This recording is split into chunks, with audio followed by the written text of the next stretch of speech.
In 2009, James Howells mined 7,500 bitcoins, but his girlfriend made him stop due to the noise. He eventually threw the hard drive away, costing him over $400 million today. Additionally, Laszlo Hanyecz bought 2 pizzas for $10 in 2010, which at the time was worth about $35 in Bitcoin. Today, those pizzas cost him $500 million.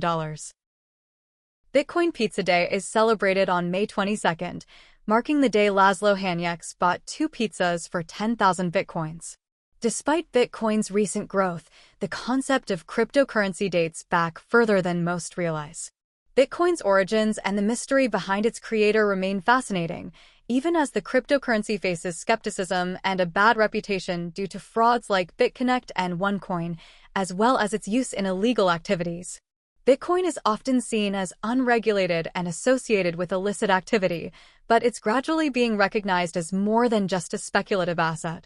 As traditional currencies face inflation and devaluation, people are becoming more skeptical of the economic system.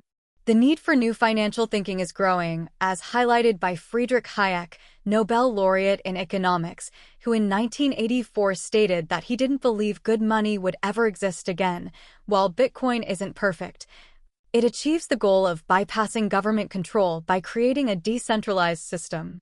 In traditional banking, a third party, like a bank, verifies and processes transactions. Bitcoin removes this by having a decentralized network where multiple copies of transaction records are distributed across the globe, and every participant maintains a record, preventing fraud or tampering, in the Bitcoin system. Instead of relying on banks, transactions are verified by a decentralized network of computers. If a transaction record is fraudulent, it's rejected because it doesn't match the others. No third parties are needed, and transactions are direct, meaning they can't be blocked. Miners solve complex equations to keep the network running and create Bitcoin in blocks, which include recent transactions. Bitcoin is mined in blocks, similar to pages in a ledger, and miners are rewarded with Bitcoin. There is a limit of 21 million Bitcoins to prevent devaluation. Bitcoin's value is based on what people are willing to pay, and if confidence is lost, the price could drop to zero. The true value of Bitcoin lies in the trust and utility of its decentralized network. Blockchain, the technology behind Bitcoin, is seen as an efficient upgrade to traditional databases, but may not be as disruptive as some believed. By making blockchain public and decentralized and adding cryptocurrency, Bitcoin creates a potentially disruptive system, affecting finance, economics, and politics. Bitcoin is open source, with the code being regularly updated through Bitcoin Improvement Proposals, BPs. To ensure changes are legitimate, there must be 95% consensus among miners. The first block of Bitcoin, mined in 2009, contained a message hinting at Bitcoin's purpose: to respond to a broken financial system. 0.9 days after Bitcoin's first block, the first transaction took place between Bitcoin's creator, Satoshi Nakamoto, and Hal Finney, who received 10 Bitcoin. Satoshi later announced the creation of a new economic system in 2009. Bitcoin's story actually begins earlier, in 1983, when cryptographer David Chaum experimented with electronic cash.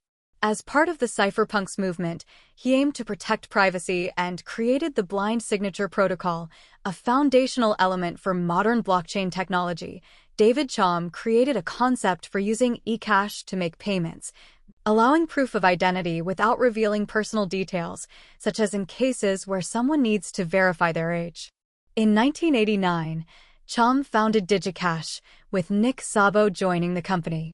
In 1993, DigiCash launched an eCash system, allowing secure, anonymous online transactions. Despite its technical perfection, the U.S. government saw eCash as a potential threat due to its challenge to traditional financial systems. David Chaum's colleagues faced secrecy orders from the U.S. government, making it a federal crime to reveal their research.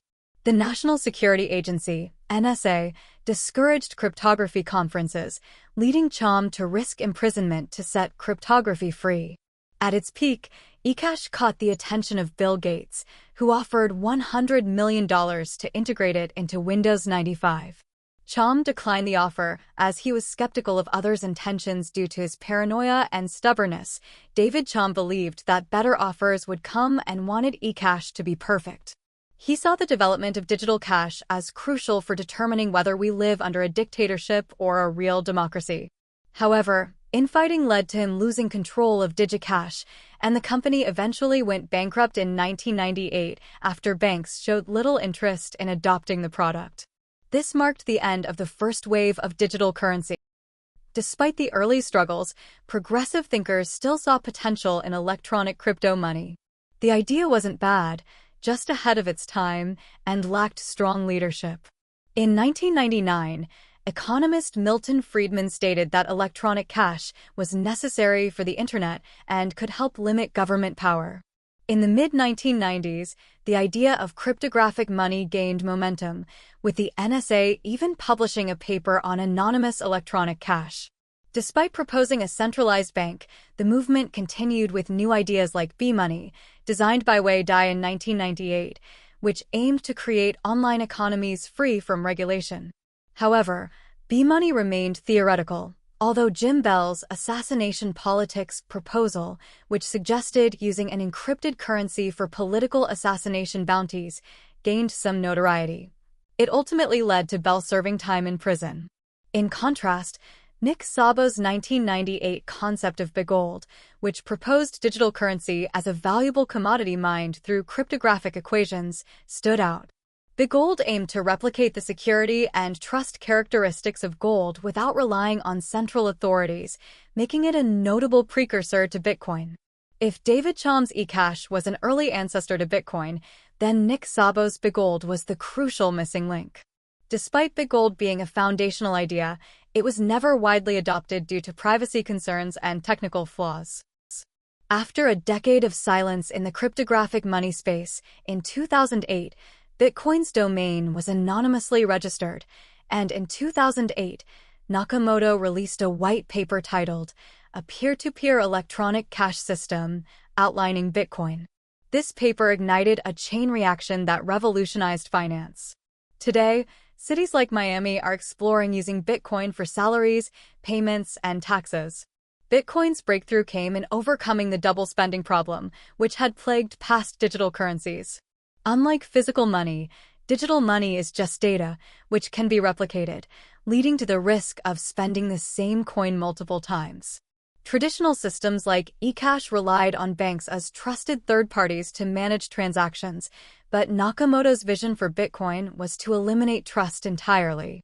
By using a decentralized system to record ownership and transactions, Bitcoin solved this problem, and now major companies like PayPal, Tesla, and General Motors are embracing it. The birth and implementation of blockchain technology came with Bitcoin's solution to the double spending problem. In 2009, Bitcoin became functional, and by July 2010, it started trading at a mere $0.0008, rising to 8 cents by the end of the month, though few people took notice. Bitcoin's first mention on Reddit in 2010 was downvoted, and its first reference on TV was in 2012, in the show Good Wife, when Bitcoin's price had reached $3.41. By 2013, when Bitcoin was worth $100, it still had little attention, with even a talk about Bitcoin in an empty room. But despite this, there were a few early believers. Chamath Palihapitiya, at the time when Bitcoin was priced at $135, expressed his strong belief in Bitcoin's potential, especially in developing markets. He pointed out that Bitcoin would thrive in countries with political or financial instability, such as Brazil, India, Venezuela, and Argentina. According to Chamath, the importance of Bitcoin lies in the ability to provide unfettered access to capital, regardless of what happens in more stable markets like the United States, Japan, or the EU. He emphasized that the real growth and demand would come from countries experiencing devaluation and monetary challenges. The mystery surrounding Satoshi Nakamoto, the creator of Bitcoin, remains a key part of the cryptocurrency's story. Despite successfully developing a functional digital currency, Satoshi chose to stay anonymous and sent his last verified email on April 26, 2011, disappearing from public view. He still holds 1 million Bitcoin, which could make him the richest person in the world if the price reaches $197,000. This secrecy has led to numerous speculations about Satoshi's identity and reasons for vanishing. These questions, along with concerns about Bitcoin, will be explored further in future episodes.